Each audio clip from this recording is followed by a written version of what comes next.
Akinwumi Adesina, who sits at the head of the African Development Bank, had the opportunity when he was still the Minister of Agriculture in Nigeria to receive Aliko Dangote in his offices. And because of the exchange, they talked about new possibilities of Aliko Dangote investing in order to increase his field of activity.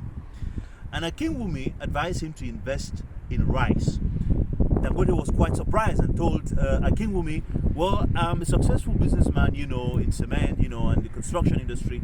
I don't think I'm ready to invest in agriculture.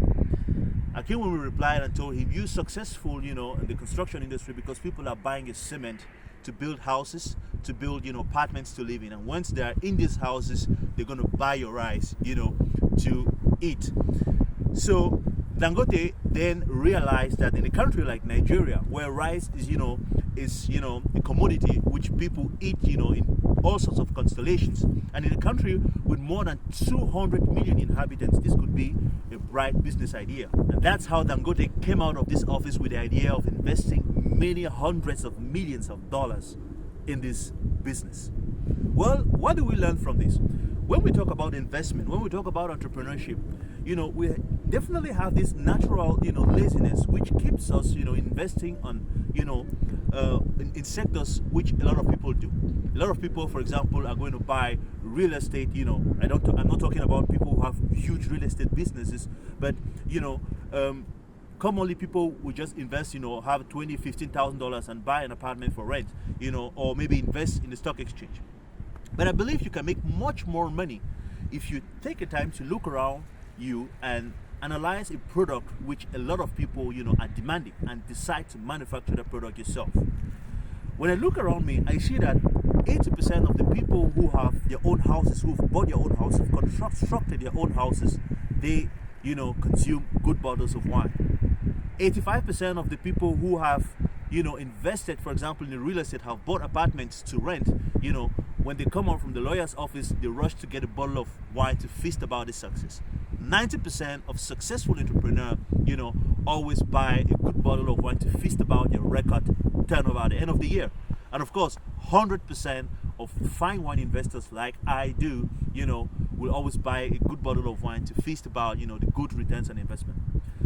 So, but why are we always, maintaining this strategy of investing passively in real estate, investing passively on the stock exchange?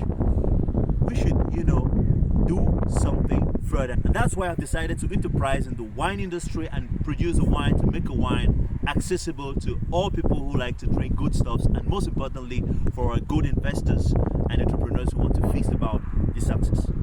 More in this video.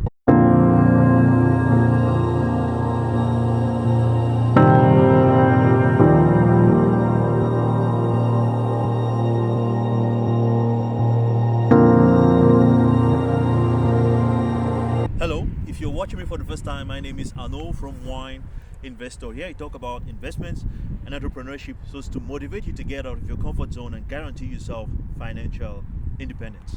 If you're interested by these topics, I kindly invite you to like and share the video massively, subscribe, and most importantly, activate the notification clock so as to always be in premier on all our videos.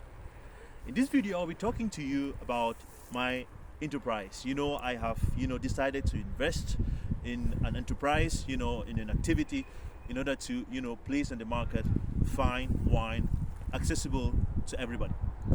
And this is, by the way, not the first video in which I talk about my activity. There's another video which I invite you to watch, in which I talked with figures on why and how I decided to invest in this kind of activity.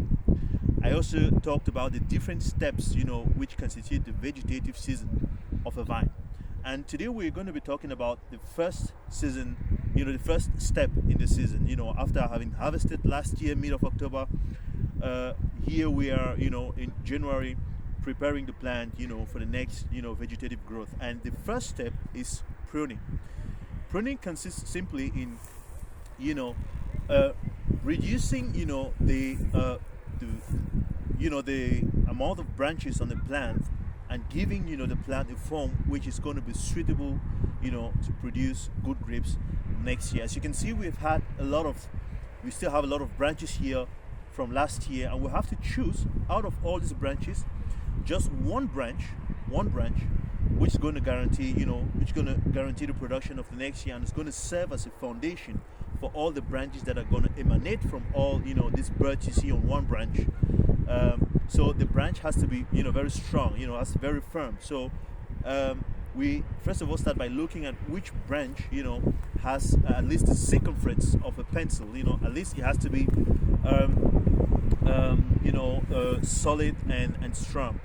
So a branch like this one, for example, is very weak, so this could be a good branch. And secondly, we have to look at the branch which is close, to the stem of the plant, because during the vegetative season, during the growth season, so the nutrients which are taken away from the soil, are distributed to all the branches in the plant, and one particular branch is going to be favored, and that's the branch which is as close as possible to the stem.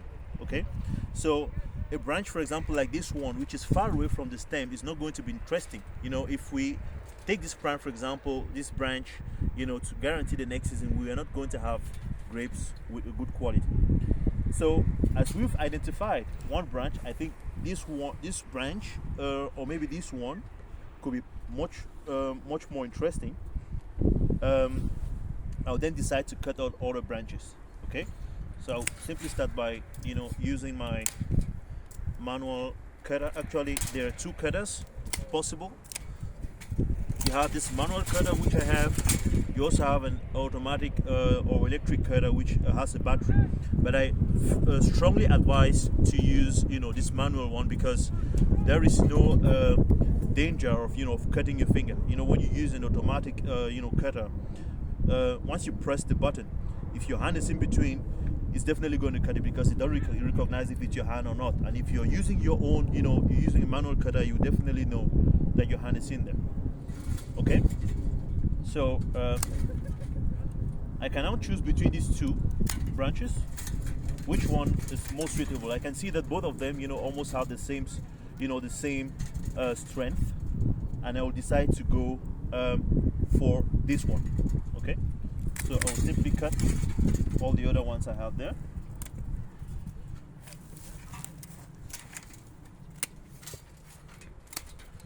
So actually, I'll have to reduce also the amount of birds here to about 8. So like if I count 1, 2, 3, 4, 5, 6, 7, 8, I should be cutting it by here, okay?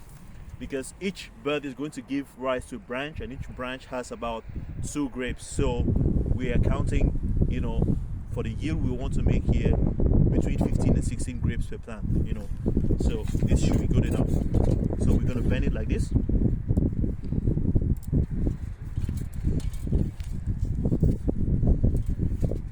And we're done. Of course, as you can see, it's a manual job, and we have 2 hectares of vineyard here. I don't do it myself. I have people working for me. But I'll be taking you regularly to this vineyard to show you what's happening here. The next video we'll be doing here will be to show you, how far the people who are working here have done the job, what they are doing, and when we have a lot of machinery, driving around here to clear the grass or to spray pesticide, I will take you along to allow you to be as close as possible, to the process, of production of a product which is going to be very interesting to you. Well, I give you a rendezvous in my next video. Please like and share. Ciao.